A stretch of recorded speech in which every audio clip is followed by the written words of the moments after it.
The same year, 1759, that Bruno Lanteri was born, a young man entered the Jesuits in Italy, Nicolaus Joseph von Diessbach. A fascinating life. He was born in Switzerland, of Calvinist origin, however quickly fell into atheism from a very early age, entered the military. There was always a fundamental honesty and uprightness about his life, but he very much fell into the vogue of the day and in military circles and became an atheist. A very beautiful conversion story, apparently through picking up a book left for him to see in a home which he was visiting in the place in Nice, France, where he was stationed in the military.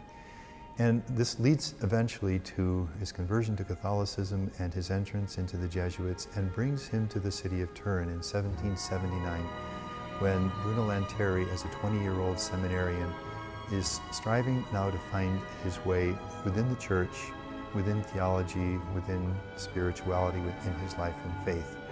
And apparently at a time of some confusion for young Lanteri. We don't know too many of the details, but through some companionship and through the courses in the University of Turin, where he was studying theology, came into contact with Jansenism, a current which is a mixture of many things: a rather harsh view of God, severe pastoral practice, and some distance from the church in a number of its positions.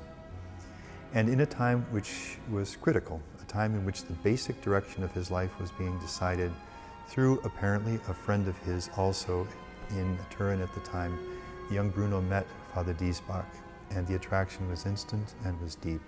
And for the next 20 years, Father Diessbach would be his spiritual director, his mentor, his guide, the one who gave him the foundational direction of his life, from whom he learned to love things Ignatian, the spiritual exercises, which he took deeply to heart and of which he became a master and a teacher in his own right.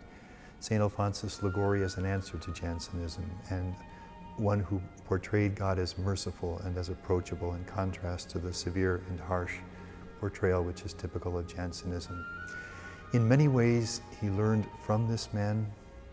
His life took shape from this man, and when the time would come that he would found the Oblates of the Virgin Mary, he would even at times say, "I'm not really the founder. It really goes back to Father Diessbach and all that I learned from him." Father Diessbach was the decisive influence in his life, for which he was always grateful.